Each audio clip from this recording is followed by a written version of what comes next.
Good afternoon, and welcome to today's discussion entitled Feminist Approaches to Grassroots Peacebuilding. My name is Erin Corcoran, and I'm the Executive Director of the Kroc Institute for International Peace Studies, and will serve today as the moderator for our conversation. I'm particularly excited about this event because it highlights increasing the types of research and practice Kroc is becoming more intentionally engaged with. Specifically, I refer to peacebuilding and intersectionality. Before we get started, I want to start with an land acknowledgement that is most likely lacking, but nonetheless, I feel an obligation to try in my imperfect ways to give honor. We acknowledge our presence on traditional lands of Native people, including the Haudenosaunee, the Miami, Peoria, and particularly the Pokagon, Badamac, Potawatomi, who have been using this land for education for thousands of years and continue to do so. The term intersectionality has become a key conceptual framework and method of identifying the complex overlap of various social identities such as race, gender, sexuality, and class, and the ways that systematic oppression and discrimination are experienced by individuals.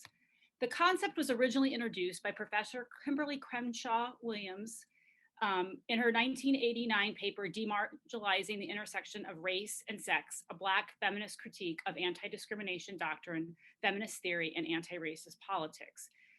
In which she described unique forms of discrimination experienced by Black women in the United States as a result of their interaction between sexism and racism. And while many of our peace studies faculty have been conducting intersectional research prior to 2018, in 2018, the launch of the Institute's strategic plan formalized our commitment to using the intersectional lens to engage in our peace studies research, practice, and educational efforts. This event today was conceived of and planned by Lisa McLean, one of our visiting fellows at the Kroc Institute for this academic year, who also will serve as a panelist for today's discussion. The format for today's event will follow. So after I briefly introduce each panel in the order in which they're speaking, I will pass the virtual microphone to Lisa McLean, who will provide a brief overview about this event and the various areas it seeks to interrogate. Each panelist will then have a brief time to share their work, followed by a discussion I will moderate, exploring their work, how their work intersects with one another. Then we will turn to audience questions and provide an opportunity for further reflection and discussion. For me, what is most exciting about introducing the panel is that the panelists, their work is engaged in multiple interventions in peace studies, intersectionality, social movement theory, and practice and reflective practice. So, Beatriz Juárez Rodríguez is an assistant professor in the Department of Sociology and Anthropology at Carleton University. Her academic research has focused on the intersection of ethnic, racial, and gender identities, Black women's social organizations, and social movements in the state of Venezuela and Ecuador. Her current research involves ethnographic work with and alongside Afro women's organizations in the North Highland region of Ecuador, analyzing their political practices and anti-racist and anti-sexist discourses to show how they are fighting against the multiple forms of oppression while challenging exclusionary public policies. A related research interest is the politics of memory and how social organizations and community members engage in collective process of recovering their past and mobilizing local historical memories as political strategies to create a shared history of resistance and struggles against national obliviation, political oppression, and social injustice. And she has explored these themes both in her research in Ecuador and through her participation in a collaborative team research project in El Salvador called Surviving Memory in the Post-Civil War El Salvador. Cerue, Konah Garlo, is a gender specialist for the Carter Center working on their Access to Information Liberia program, and she's joining us today from Liberia. She is a hands-on peacebuilding activist and civil society leader experienced in designing, delivering, and evaluating capacity building and institutional strengthening trainings with a principal focus on women's rights, advocacy, community mobilization, and citizen participation. With a particular focus on gender mainstreaming issues. Ms. Garlo was part of a group of women who advocated for reform in laws and policies affecting women in Liberia. She has played a significant role in ensuring that women's voices are heard and their capacity developed to address post-conflict activities with respect to women survivors. Mrs. Garlo is one of the few, if not first, Liberian women to lead over 1,200 women to hold its government accountable using the Freedom of Information law in Liberia. She has also worked with women in participatory and political fashion, building leadership in a constituency to assist women's positioning for advocacy and other engagements. And she is also a guest lecturer at the Department of Gender, Sexuality, and Women's Studies at Western University in London, Canada. And finally, Lisa McLean is a visiting research fellow at the Kroc Institute, and prior to that received her PhD from the Carter School for Peace and Conflict Resolution at George Mason University. Lisa's research focuses on gender and migration, exploring women's grassroots mobilizations against border violence. Her most recent project analyzed the strategies developed by the collective of Central American mothers of disappeared migrants to search for their missing loved ones and protest the violence of militarized borders. While at Kroc, Lisa's working on a book manuscript that analyzes the processes through which mothers of disappeared migrants transform their individual experience of loss into collective agency, while theorizing the strategies of caravans, including the Caravan of Mothers of Disappeared Migrants, as a technology of self-protection and nonviolent resistance. And before I turn the program over to Lisa, I just wanted to also, again, say that Cerue is joining us from Liberia, and she has wanted me just to let folks know that her internet connection is not quite as stable as ours in North America. So just wanted to flag that for all of you who are participating and attending today. And Lisa, I'll turn it over to you. Okay, thank you, Erin. Before we begin, thank you everyone for gathering together with us in this virtual space to learn more about women's grassroots mobilizations for peace and justice around the world. And I'd also like to take a moment to really express my gratitude to Professor Erin Corcoran of the Kroc Institute, and also to Dr. Erica Lawson of Western University. I believe that she's in the audience somewhere with us. I wish that we could see you, but I think that you're out there. And so just hi to you. Thank you both for facilitating connections and really helping this event come to fruition. And of course, I would especially like to thank Ms. Cerue Konah Garlo and Dr. Beatriz Juárez Rodríguez for sharing with us the important work that they are doing in collaboration with communities in Liberia and Ecuador. So, as Erin mentioned, I just wanted to make a couple of comments to perhaps contextualize some of the conversations that we're hoping to have today and come out of the discussion we'll be having. So in our roundtable today, we'll be talking about women's peace building in Liberia, the anti-racist and anti-sexist political mobilizations of Afro women's organizations in Ecuador, and the transnational activism of mothers of disappeared migrants in Mesoamerica. In these varied spaces, women have developed political movements in response to intersecting relations of domination and oppression. The purpose of this roundtable, however, is not to reify the notion that women are natural peace builders, nor to suggest that these individual struggles that we'll be talking about are necessarily the same. The individual contexts and struggles undertaken by women in these different movements differ substantially. Yet there's some through lines that I think can guide our reflections on these conversations and their implications for our feminist understanding of peace and justice. So through protest, advocacy, and education, these movements make visible forms of violence that are regularly rendered invisible. Mobilizing against violence and oppression is one facet of this work. Another crucial theme is the development of networks of care and solidarity to build and sustain movements for justice and to create spaces for healing and community repair in contexts of significant structural violence. In the process of responding to violence, these movements are also spaces where women build community infrastructures for peace and elaborate alternative imaginaries of social justice. It's important to note as well that many of the individuals and movements that we'll be talking about today may not identify themselves as feminist, nor necessarily as engaged in peace building work per se.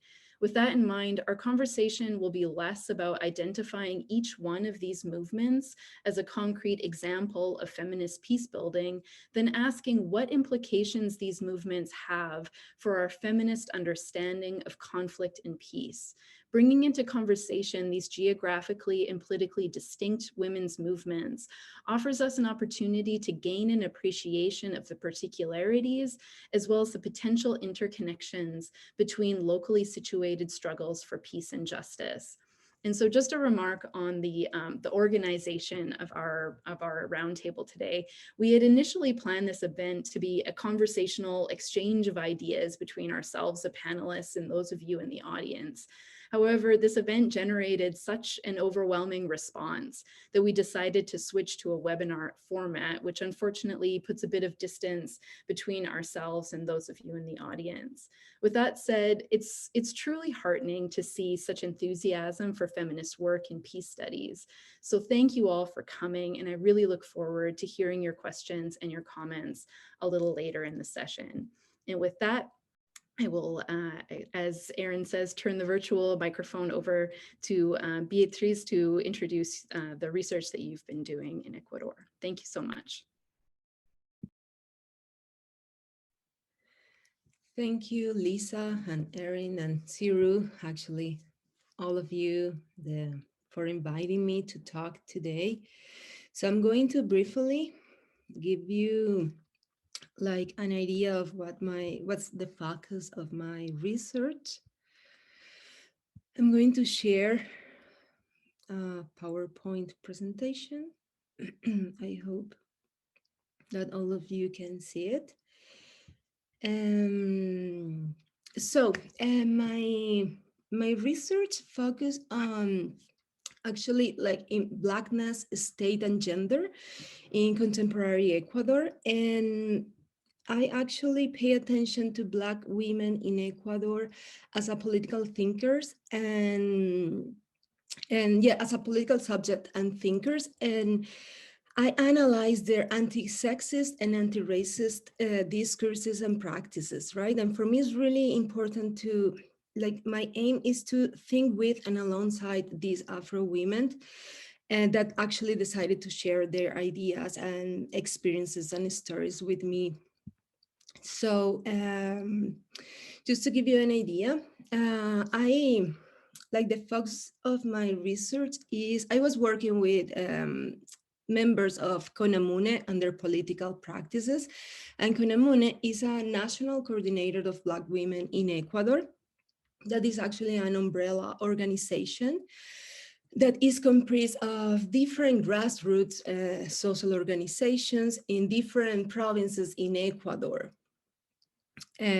So for those of you that are not familiar maybe with South America, so this is Ecuador. And my research and my ethnography was based on 1 year of analysis. I was living there in this region, in Carchi and in Babura. I think that you cannot see the river that actually divided two regions, but this is just a landscape of the Chota Valley. That's the name of this geography, this space.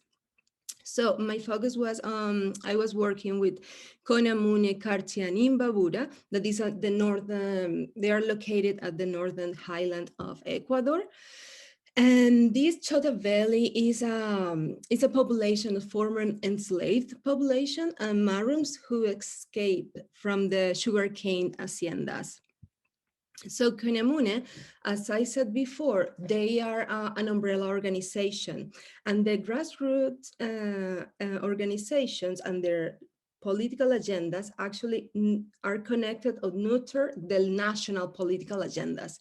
So, and the focus of their political agendas are actually promoting gender equality, strengthening Afro women's identity and pride as a strategy to eradicate poverty, sexism, and racism. And they had been doing this since 1999.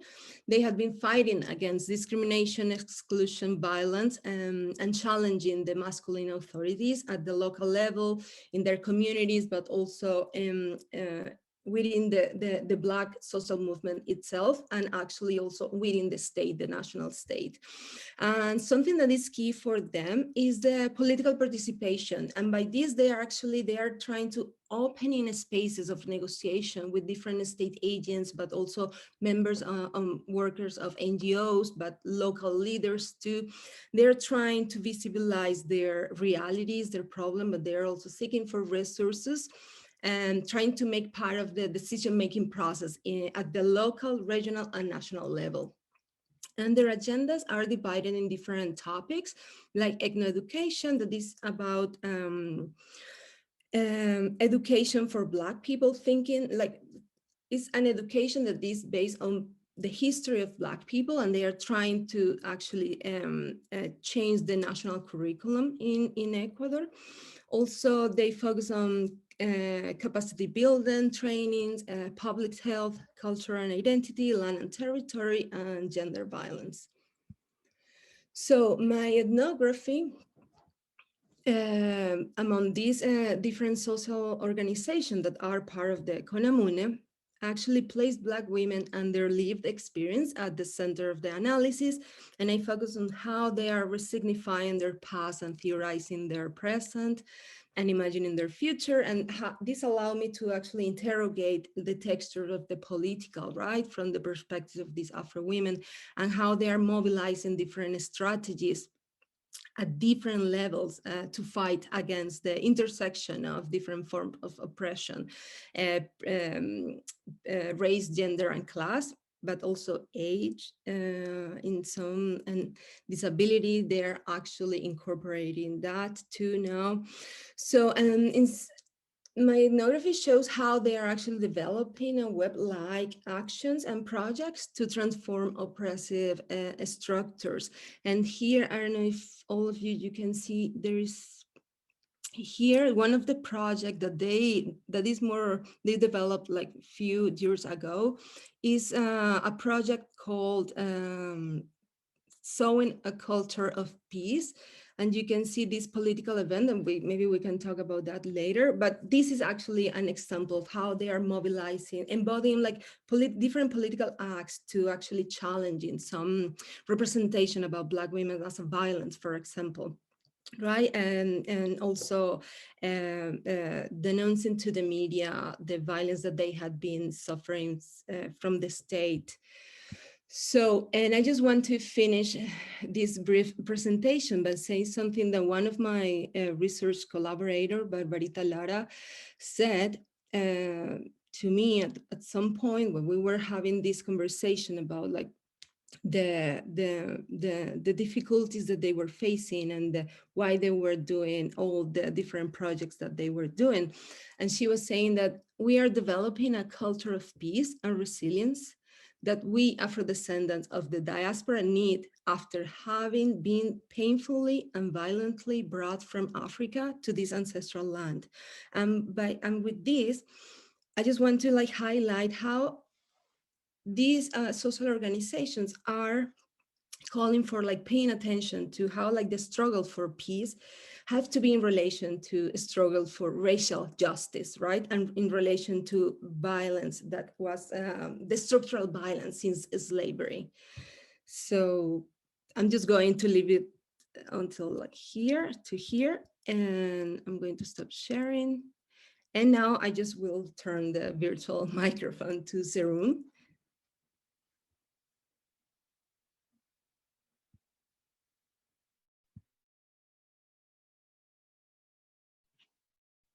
Hello, can you hear me? Thank you, Beatriz. Yes, I can hear you. Okay, so it's good evening in Liberia. I guess it's good afternoon somewhere else, and maybe good morning in another part of the world. I want to thank Lisa and everybody else for inviting me to this roundtable. I'm going to share with you all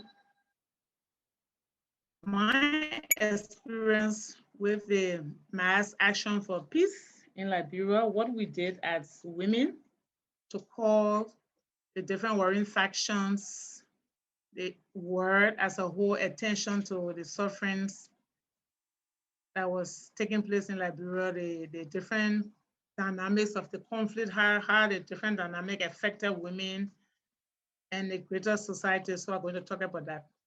So you all know that Liberia ended 14 years civil crisis in 2003. We had a transition, we had election, we elected the first female president of Africa, and she led the country for 12 years, we have the peaceful transition. But before all of those, women thought to come together to see how they can join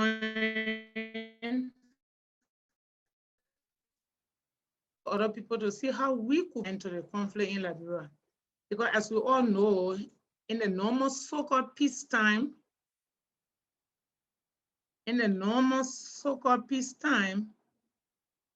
women are not prepared. The society don't prepare women, the system, the different political system, the different governance system, don't prepare women in a way that when we have conflict, we just transition peacefully, they will be protected, they will participate. No, they always see women as victims. So that transition was never done for us in Liberia, right? So when we had a conflict, women were always seen as victims. The different war laws, political party, political organization did not recognize women as part of a part of those who are supposed to come to the conversation, to the table to negotiate for peace. So the women decided to come together. So when we came together, we mobilized so quickly. It was Muslim women and Christian women that came together, and we mobilized quickly and made a different warring faction. By then we had the former President Charles Taylor at that time. So we asked him that we wanted Cerue, we had Cerue points that we wanted them to consider. We wanted ceasefire because we found out that women bodies were being used as the battlefield. Because what we realized then, different opposition, warring party, they feel that women on the other side of the conflict, when women are raped, when women are maltreated, ill-treated, then they feel maybe they are gaining some ground or they are winning the war against the opposition. So we realized that a lot of women were being abused, raped, a lot of stuff. So what we came together as women and organized ourselves. We asked for ceasefire, we asked for international peacekeeping force to come to Liberia. We asked for disarmament and all of that. And as we were doing these different protests and setting action and calling international community, we were able to mobilize over 3,000 women from all across Liberia. Liberia has 15 counties, even though we have conflict, but we have majority of the women and citizens residing in Moderator County, in Monrovia, which is the capital city. So we're able to mobilize all the women to participate to come and join us. And while we were together doing all the different protests, writing press releases, and training women, because we call ourselves trailblazers, because we didn't have the kind of experience. Some of us were just high school graduate, first year in university. We have never done anything called peace study. We have never read any peace building book. So we call ourselves trailblazers because we were doing and learning. So when we brought together Muslim women and Christian women, we had a Pentecostal women who are very strong. Other Christian women are very strong, but some Christian women are moderate. We can sit with Muslim women and discuss. We can sit with Muslim women and pray. We can sit with traditional herbalists and pray, talk together and discuss common issues around peace. But some of our Christian sisters from the Pentecostal background said that they never wanted us to sit with Muslim women. They normally had a quote that be not unequally yoked with unbelievers, right? So there were a lot of challenges around religious divide. The whole issue around ethnicity, because the country was divided into different warring factions. So people felt that once you were from one control area of a warring faction, you're part of that particular warring faction. So we have all those kind of challenges, those kind of issues dividing. Or then the issue around ethnicity, elite, and rural women. We had the rural women, we have people from different ethnic groups. Then we have the elite women who have gone to school again, a lot of education, have master, PhD, have worked with different international and national bodies, right? So all of those were some of the challenges. And when we were doing all this work, the protest, calling the international community attention, we never did a plan to say, this is the plan we're going by, and this is the cost I will have to incur while carrying on this work. We never did that. So those are some of the challenges we had as women. So but what we were able to do, what are some of the successes for us? We were able to think very fast. on our feet. We were able to think, we were able to solve our problem as the king. Though we didn't have a plan, we didn't have a strategic plan, we didn't have a budget, but we were able to think fast and solve our problem. And we're also able to create awareness in the communities that we work in our different communities, in our homes, the churches. We went out to churches, we went out to mosques, and taught people the essence of having peace, the essence of ceasefire, the essence of them just stop the brutality, stop the fighting, stop raping, right? So we're able to create awareness. So the awareness that we created brought more women to the fore, brought more people into the mass action for peace. And ordinary Liberians became aware of their responsibility to help find solutions to the crisis that were going on. And again, another thing that we were able to do, we were able to create trust with the communities. The communities could come to the women and say that, look, we have an issue in this community around peace building. We want you to come help us. We have an issue at the Ministry of Justice. We have an issue. So we are getting requests from because the community, the Liberian society saw us as this neutral body that they could trust with almost everything. We saw even joke and call us the police. Sometimes we say we are the military, right? And we also brought human face to the conflict. Because all that they were being discussed were the different warring party who had the biggest gun, who have claimed so many territories, but nobody heard about the women. And they talk about the mass killing, but we were able to bring a human face to the conflict. We were able to make the media, local and international media, focus more on women, the different issues that women were faced with, children. We were also able to bring him more face to the, and we were able to pressure the warring party, especially the then President Charles Taylor.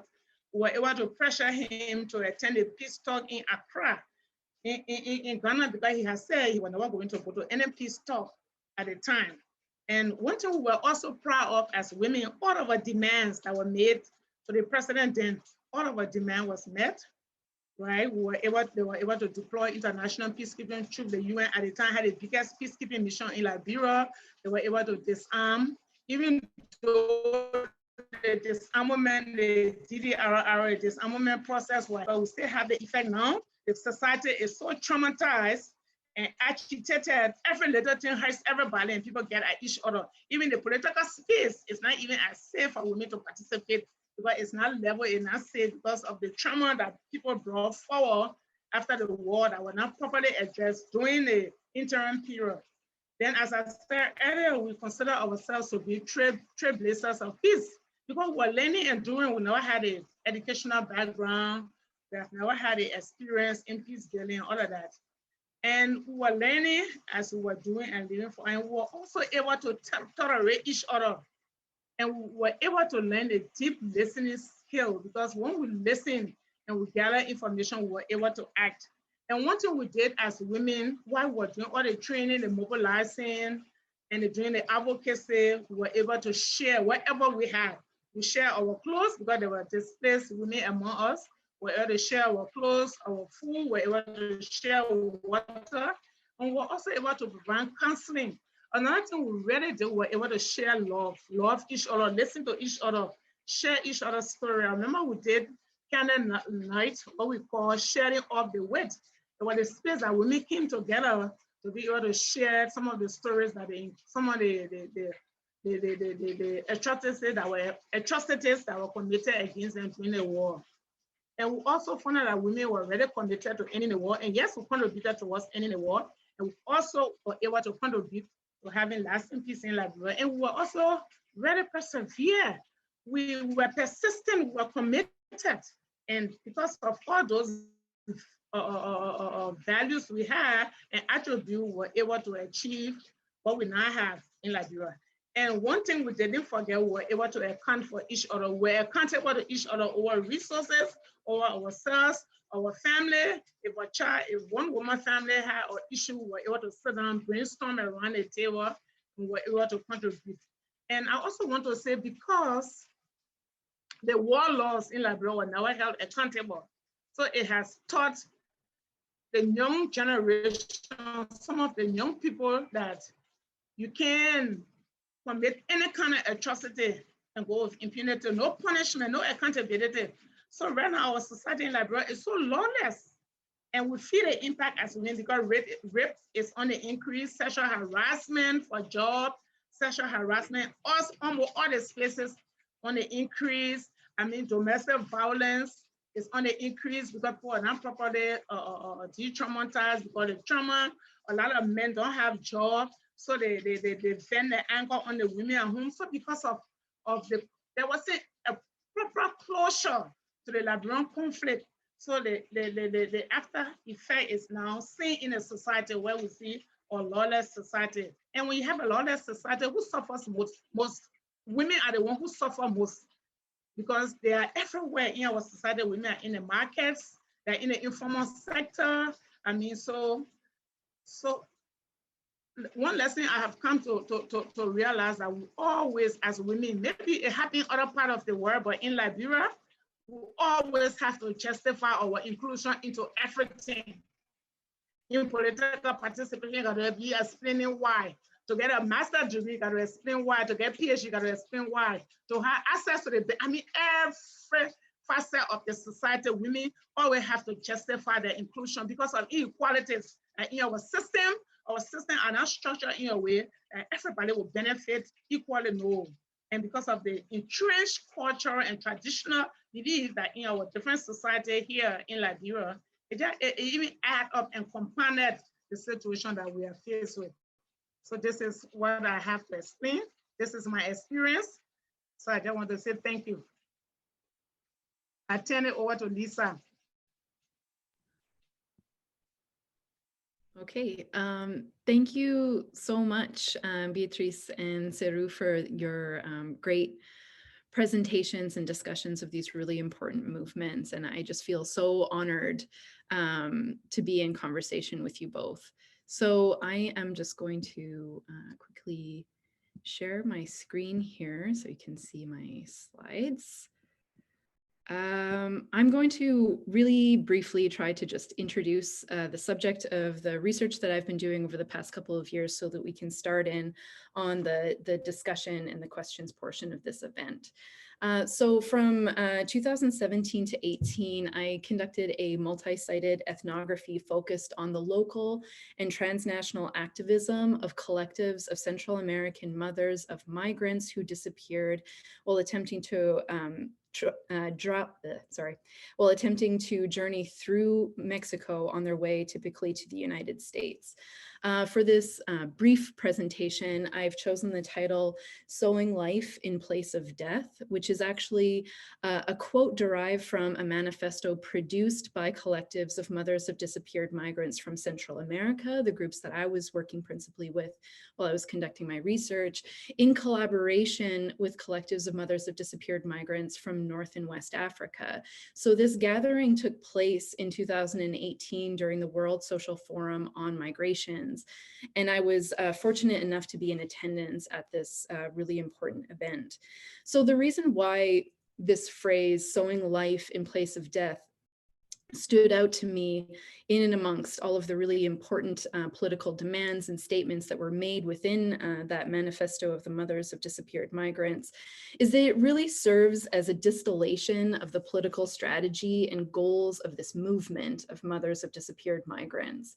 On the one hand, it operates as a rejection of state policies that have contributed to the deaths and disappearances of migrants at borders. And on the other, it reflects and speaks to the actions that are taken by these local collectives that are oriented to protecting migrants in transit, rebuilding families that have been separated by displacement, border militarization, and disappearance, and the larger overarching goal of broadening life chances for both migrants and for their broader communities in Central America and across the global South. All right, so my focus again focused my focus again was specifically on the disappearance of Central American migrants in transit and the political mobilizations of their families in response. I can go into this perhaps a little bit more in the questions, but just briefly, decades-long processes of border militarization and transit routes have greatly increased migrants' exposure to various forms of harm, including disappearance and death. And in response, women from communities across Central America in Honduras, Guatemala, and El Salvador, for example, have organized local committees to bring families together who have been affected by the disappearance of a loved one and begin developing networks of solidarity, care, and political activism and organizing. So in my dissertation and in my other related publications, I draw quite a bit from the work of Judith Butler and other critical feminist theorists to talk about how vulnerability should not only be considered as it commonly is, as an experience of injurability or an apolitical experience of or condition of powerlessness, but is really an effective condition that can be mobilized in resistance and drawn upon as a resource for collective agency and for building solidarity across difference. So in these communities, families have been brought together by a shared experience of loss, by the trauma related to the disappearance of a loved one. And within these local committees, this sense of vulnerability is converted from an individual trauma into a collective struggle for justice. So one of the actions that I wanted to highlight in this presentation is the annual action of protest and search that's organized by these local committees of Central American mothers of migrants, of disappeared migrants, in collaboration with activist organizations in Mexico, including, or in particular, the Movimiento Migrante Mesoamericano, or the Mesoamerican Migrant Movement. So each year in the latter months of the year, women from Nicaragua, Honduras, El Salvador, and Guatemala travel to Mexico to physically search for their missing loved ones along the route typically taken by migrants to travel from the south of the country to the north. And in the process, they protest the violence of border militarization, of displacement, and the disappearance of migrants in transit. So you can see from this picture, this is a photo that I took of one of these protests that the women had organized in a community in southern Mexico, where they marched through these streets and towns along this migrant route, or the route typically taken by migrants to travel through the country. They marched through these communities carrying photos of their loved ones on their chests. They shout pro-migrant slogans, and in parks and town squares, they actually lay out the portraits of their missing loved ones, creating visual representations of the scale of the problem of the disappearance of migrants in transit. And in doing so, through these practices of being visible in the streets from which their loved ones disappeared, the women bring the faces, literally bring the faces of the disappeared and the pain caused by their absence into public view. And in the process, position the disappeared as loved and as grieved persons, challenging the gendered and racialized discursive frames of otherness, criminality, and threat that justify punitive border policies and that have contributed to the disappearance of migrants in transit. And in it, really importantly, and I can talk about this again a little bit more in the questions, a part of this, a central part of this annual action of the Caravan of Mothers is that the women engage in these actions of search. So they're not only raising awareness about the problem of the disappearance of migrants in transit, but they're also physically searching for the disappeared and locating migrants living in conditions of extreme precarity within Mexico. So the women search for migrants in migrant shelters, in prisons, jails, hospitals, agricultural plantations, and other areas, and in the process reconnect families that have been separated by all of these interconnected forms of violence. So I just want to conclude these remarks by saying that it's important to note that the organizing of these local collectives of mothers of disappeared migrants extends beyond demands for the resolution of their individual cases of disappearance, for pressuring the governments of the region to investigate cases of disappearance, and locate, identify, and repatriate the remains of those who have died during their journey, though these are indeed central demands of these movement or of these collectives. However, also in their public speeches and in documents like the Manifesto of the Mothers of Disappeared Migrants, which I mentioned at the beginning, the women also articulate this broader demand for the prevention of migrant disappearance.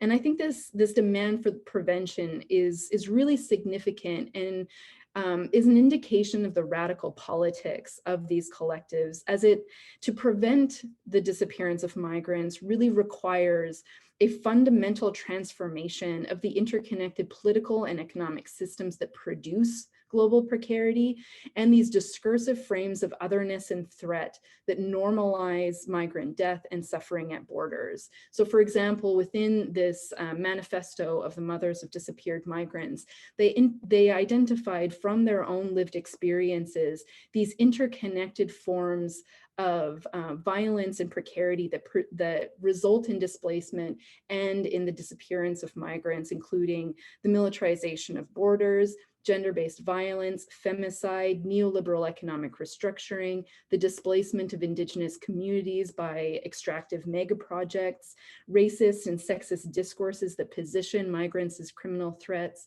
and state repression and violence. So at its core, this demand for the prevention of the disappearance of migrants is truly a demand for the conditions for livability and dignity for migrants and for communities across the global South.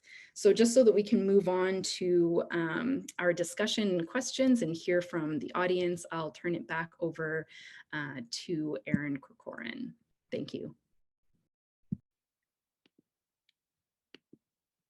Thanks, Lisa, and thank you, Cerue and Beatriz, for your really thoughtful and interesting remarks about all of your work that you've been doing. I'd actually feel free for all of you to turn your video back on and as we join into what I hope is a conversation. And I also just wanted to let audience members know, if you have questions that you'd like us to put before the panelists, feel free to go ahead and put those in the Q&A function of the Zoom call that we're on right now.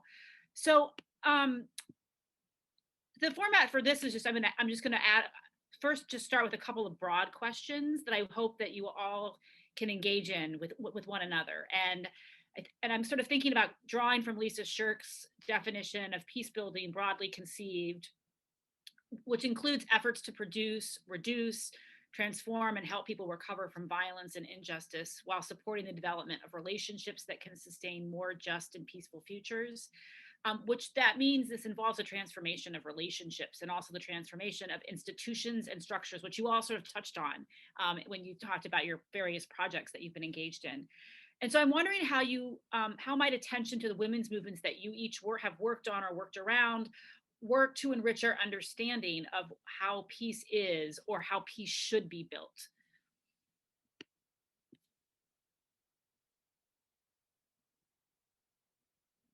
Thoughts? I'll invite Cerue and Beatriz to perhaps take this on, and I'll add in any additional comments. Sorry, can you please repeat the question? Unfortunately, it's raining, and it shouldn't be raining at this time in Liberia, but the global warming, and raining so heavy. Sure. A few minutes before my presentation. So please repeat the question. Oh, sure. So I'm just wondering, with your work with the women's movements that you were involved in and continue to be involved in, how do you think that can inform how we understand what peace is or how it should be built, broadly? And you talked a little bit about this in your presentation, about how you were sort of learning along the way about peace studies and peace building, but what is sort of being involved in those movements? How could they might inform our conversations about peace building, sort of going the other direction? Okay, so thank you. So I think we need to maybe redefine peace, all of the theoretical definition or the book, if I want to say the book definition, because peace is not just the silence of the weapon, disarmament, no. Peace is where you have, I would say in my definition, peace is where everyone should be happy. Everyone should be able to move freely. Everyone should be able to have access to the resources that are available. Peace is good governance. Peace is gender equality, right?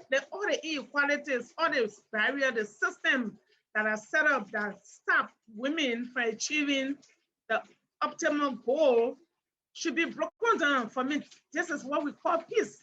And once we don't define that, we don't experience that. It's the everyday thing. The everyday thing. How is the family surviving? How is domestic violence? What are the laws that are there to protect women against domestic violence, against rape, all the other form of violence that women experience? For me, if you ask me, that's the definition of peace. If you were to have a roundtable for all Liberian women, you hear a different definition of peace, because peace is, we experience peace from where we are, from how comfortable we feel is our definition of peace. But peace is not just having the guns, the guns being quiet, you arrest the warlords, you put them in jail, or you get them big jobs. That is not peace. How do you close? Where's the closure after the conflict? Where's the reparation? What is the reconciliation process? What is justice, right? Amnesty. So the different sector or transitional justice should be considered when you talk about peace, especially post-conflict country, right? So for me, all those are part of peace. Peace is not just the silence of the gun.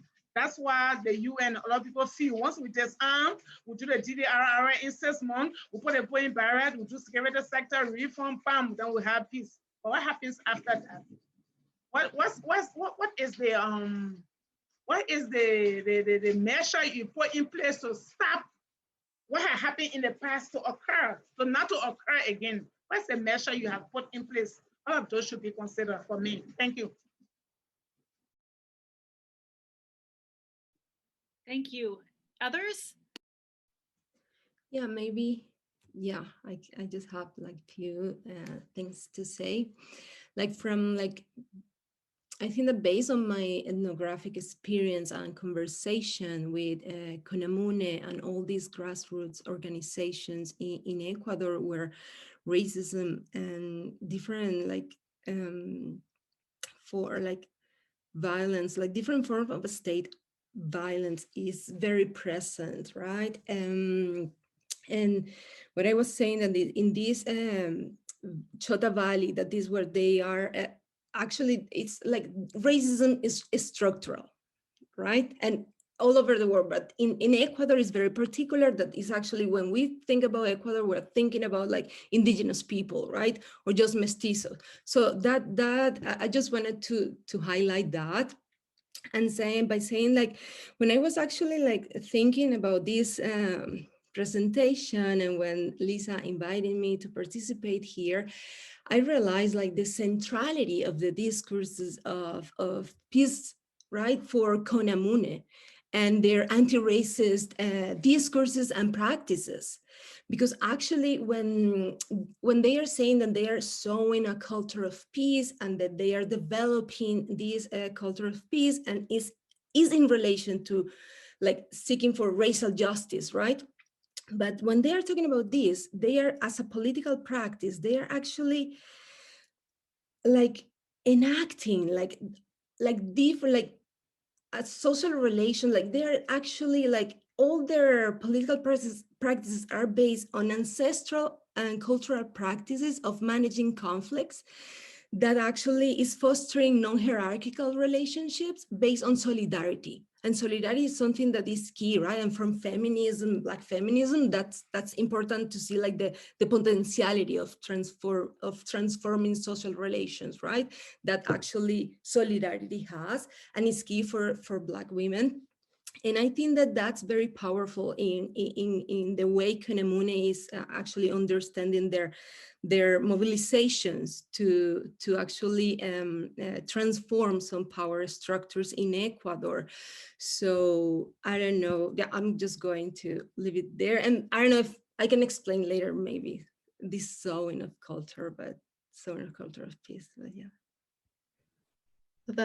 That's so great. I really appreciate these comments. It's about learning from these movements, is about as Cerue mentions, broadening our analysis of what constitutes violence and what constitutes conflict, and broadening our analysis then of what would constitute peace as a result, right? And also about these, paying attention to these non-state centric practices of peace building that are developed in communities and have a long history, right? And so I think that all of these parts are central to what we learn from paying attention to these movements. One of the other things that I wanted to just add to this was, I think, paying attention to some of these movements. Like I wouldn't normally, I don't think that some of these movements would necessarily be located within our discourse around peace building or peace studies, right? And I'm thinking about what we learn from paying attention within peace studies to movements that engage in protest and public disruption, about how being present in the streets and making visible forms of violence, it does two things. And here I'm stumbling over it a little bit, but I just recently read this book by Veronica Gago, Feminist International. It's amazing, and I've just been going around and recommending it to everyone. It's so good.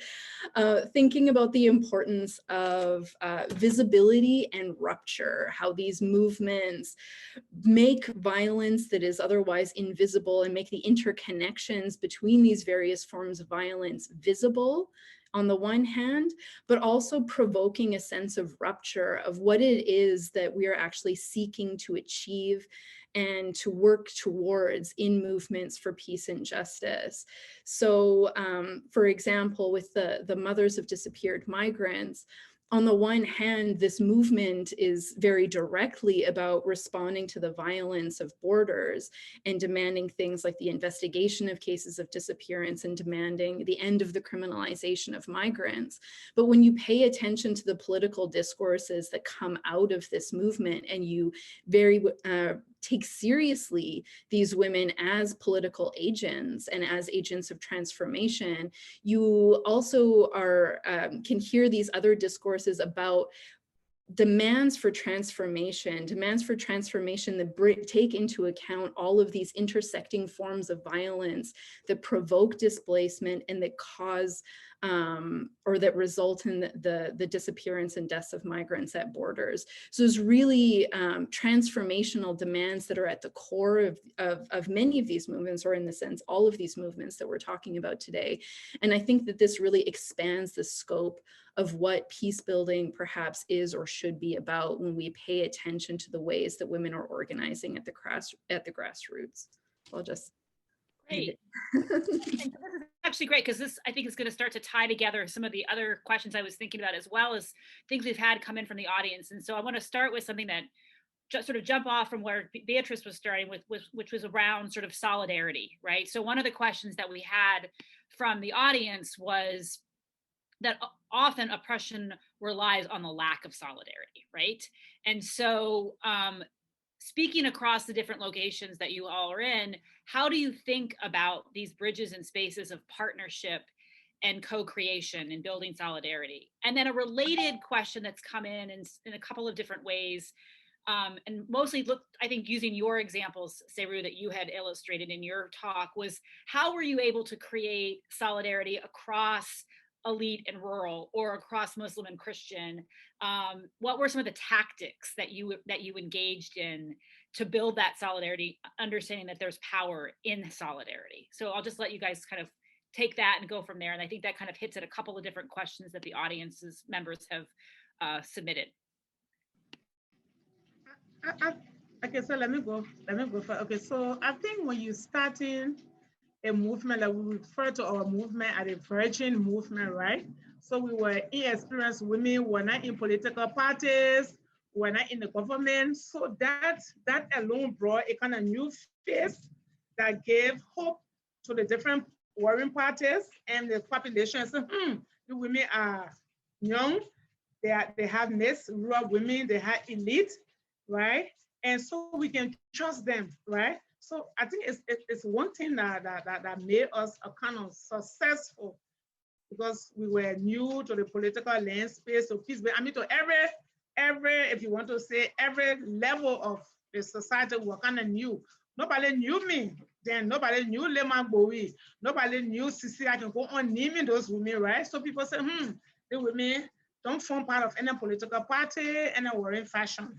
So that alone made us to trust. So when we came together, we were able to kind of work together, even though we had some challenges around the elite women and the rural women, not just in the elite women, but it's from our history.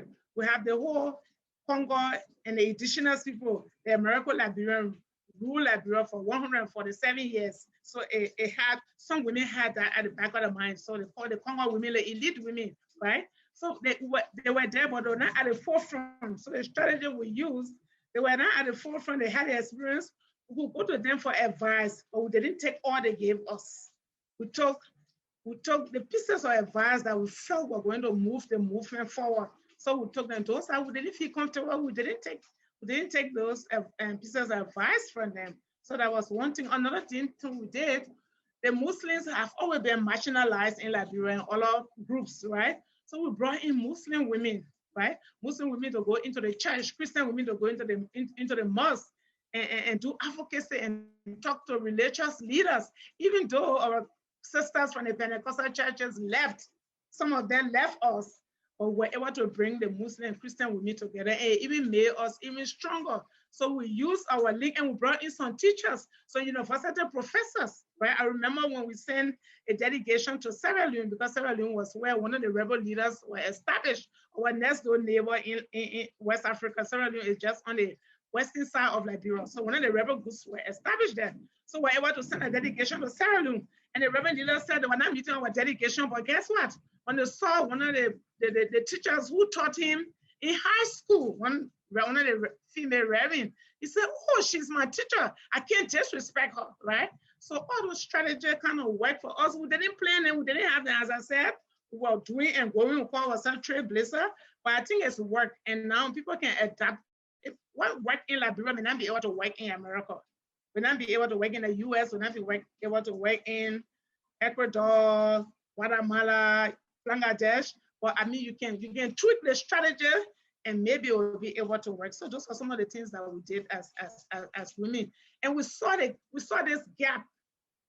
Because I growing up as a girl, I would never felt safe in my community as growing up, because there were rumors of people who kind of snatch you away. There are rumors of people who kind of rape you. So you never felt safe in your community. You also saw the big divide. The elite, the American Liberian, had everything for day and the children, and you were walking to school 2 hours to go to school. So all the inequalities you saw growing up, when you start building the movement, it played back in your mind, help you to even go further and even dig deeper and ask so many questions. As feminists, we always ask the why, and the why. You never get satisfied asking the why question until you get an answer. Thank you. Thank you. Beatriz or Lisa, do you want to add to that thread? Well, I think that for the mothers of disappeared migrants, I think that one of the crucial factors in building solidarity across difference, because indeed the women come from a lot of different religious and ethnic backgrounds, rural, urban, and a number of other forms of difference in terms of class as well, that this shared experience of loss is really a connecting fabric in the building of this movement. And there's a lot of opportunities actually that have been developed by the local collectives, including the caravan, as well as other encounters that take place during the remainder of the year that bring groups together to be able to share their individual experiences and begin to build and weave together these alliances and solidarities among women from different backgrounds in these different countries and communities in this shared struggle for an end to the militarization of borders and to locate and reunite families separated by displacement and disappearance. So the shared experience is really crucial, as well as the opportunities to be able to engage, to share with one another, to really weave together these networks of care and solidarity. So that's just kind of a brief comment on that. Yes, I don't know if, can I just say something briefly? Okay, like this question about solidarity in context of power and like conflicts, it's actually a very good question for me to think about it in the context of Konah, that as I said, is an umbrella organization, right? That is connecting like local grassroots organization, different, diverse local grassroots organizations with the national, with this national umbrella. And they are all connected through the idea of being Black and be women and poor in the rural areas, but still there are a lot of conflicts, and it's not easy to actually connect, and making alliances between them, among them, is not quite easy. And they are, this idea of these ancestral practices that they are doing, that they call cochita morosa, actually is trying to they are visibilizing the shared experience of gender violence that was a turning actually point in their political actions, but also the shared experience of slavery. These two things actually are like, is key in Konah's discourses to actually bring together all like these different social organizations together, to bring them together. Is this to share like the sharing experience of slavery and gender violence actually. But yeah, I just have to keep thinking, but this is really interesting, actually, this question about conflict and solidarity. So yes, sorry. Great. And I know we're about at time, and we have a lot more questions, but I'll end with one more question. And if you want to, feel free to just add anything that you might have just wanted to touch on briefly before we close out. Like, I know, Beatriz, you wanted to talk a little bit more about the project. If you want to sort of figure a way to kind of hook that in, that's fine. But the question I wanted to leave folks with, because I think what's also really great about these conversations is to sort of, how can this conversation and our shared learning together sort of help be transformative and change systems and institutions. And so the question that I'd like you all to think about is how, you can speak to the main challenge of using intersectional approach in peace building. So specifically, the audience member is interested in how can lessons from grassroots organizations on intersectional activism, how can they inspire and transform the work of international NGOs, the UN programs, and sort of other larger international peace building and infrastructure broadly. So how can that inform those institutions? And maybe you can draw an example of the work with the work that you've done, or how it might have transpired. So thank you.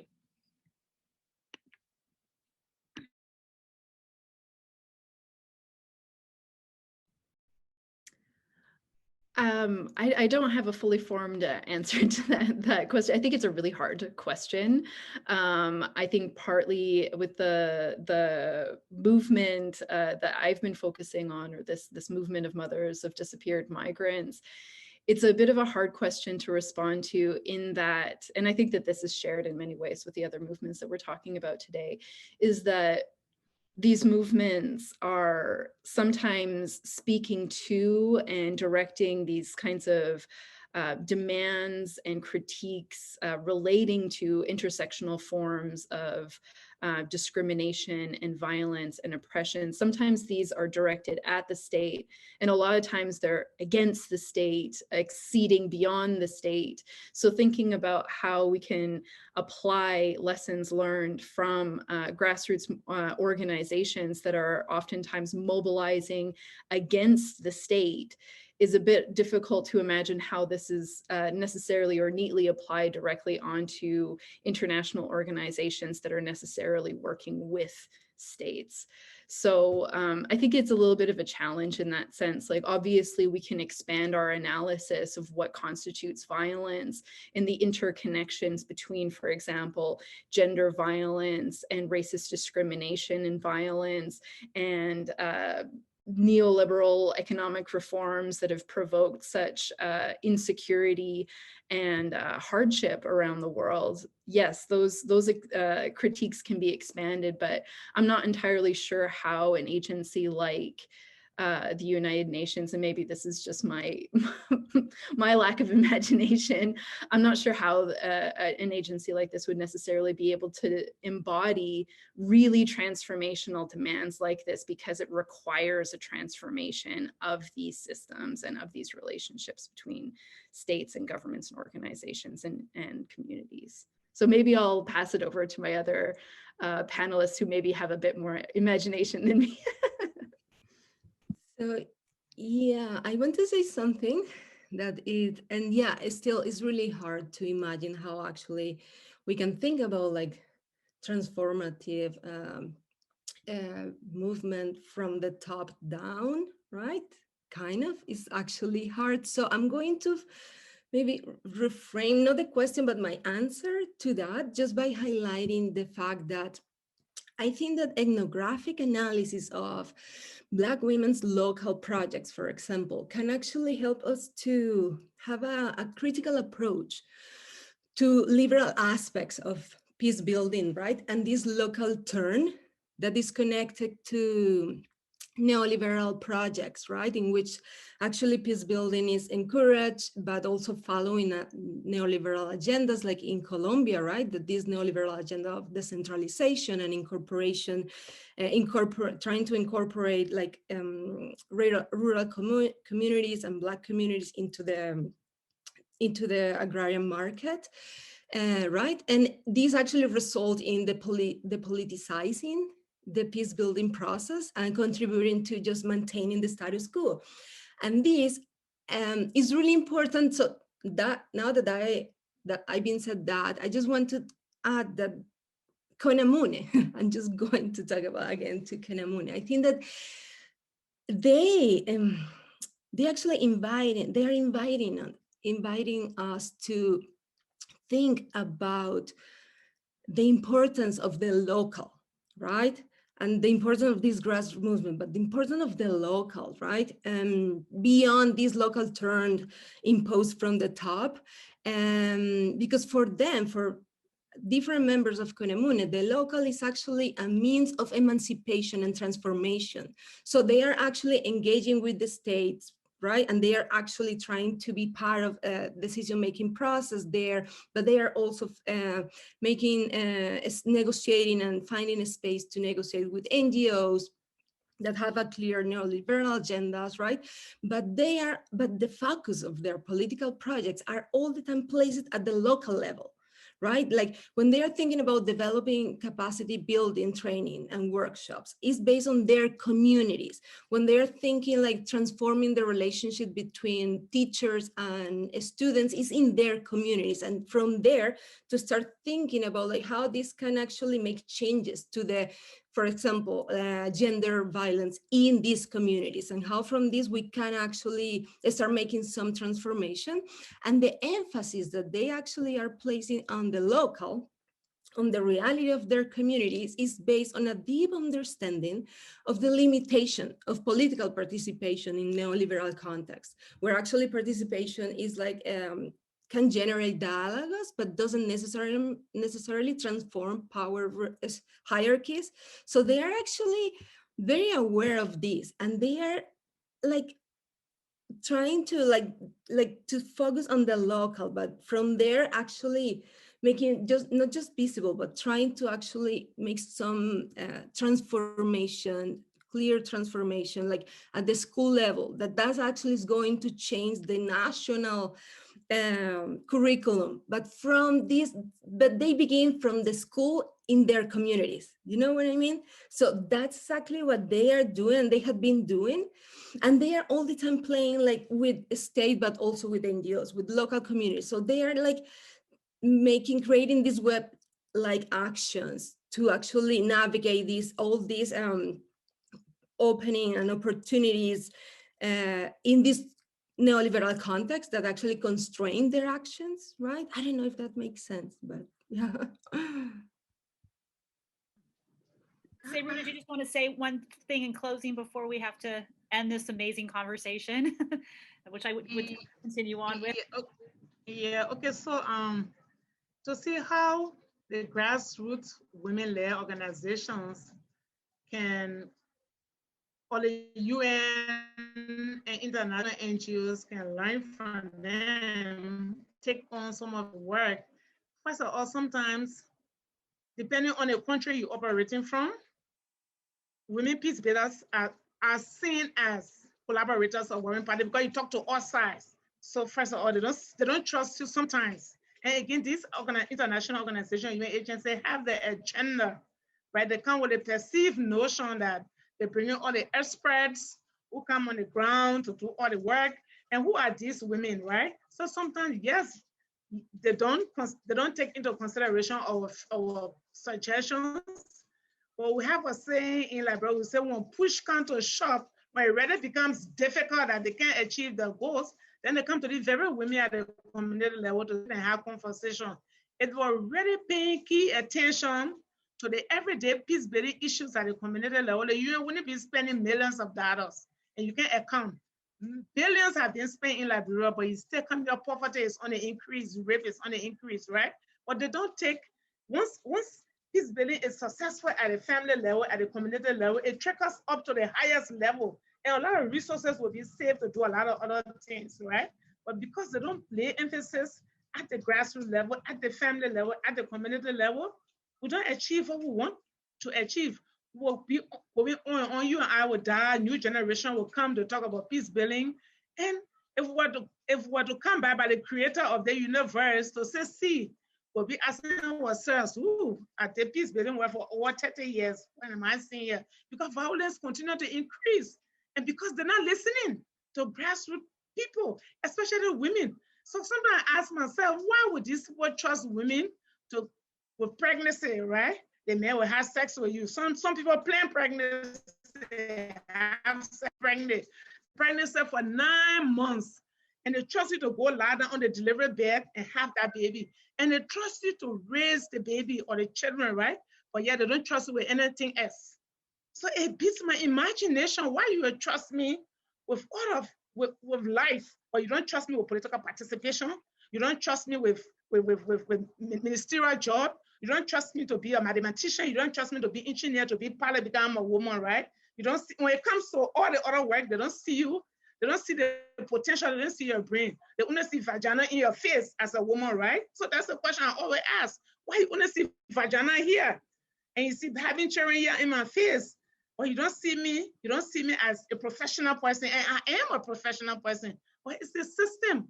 We have to break the barriers. We have to dismantle all this system. And the only way we can do it, someone posted in the chat, in the chat room that what concerns we have as women movement, as form a women form movement around the world.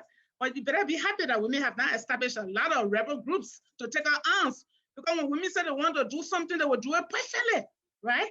But that pray God that women have not taken our arm, and I don't wish for women to take our arm. But when women get ready to do something, we can do it and we achieve it to the best. So I think the best thing to do, break the barriers down. Talk to the UN, talk to the United States of America. You should not have a president that will just get out one morning and press some button and start bumping another country. So that when the United States, United Nations, or the international partners, when the system are in order, then they can hold governments accountable. But you can hold my government accountable when you are not accountable. Then how will you hold the different countries accountable to account for resources and all the other things, bad governance and all of that? It's impossible. Well, thank you all. And I want to thank all the audience members for sticking around as we went over time a little bit. And thank you to Cerue and to Beatriz and to Lisa for your incredible insight and your willingness to sort of stand up and disrupt even the field of peace studies. And I hopefully will look forward to future conversations with you all. Thanks again for attending and have a wonderful week. Take care. Thank you. Bye-bye. Thank you. Thank you so much. Thank you all for coming.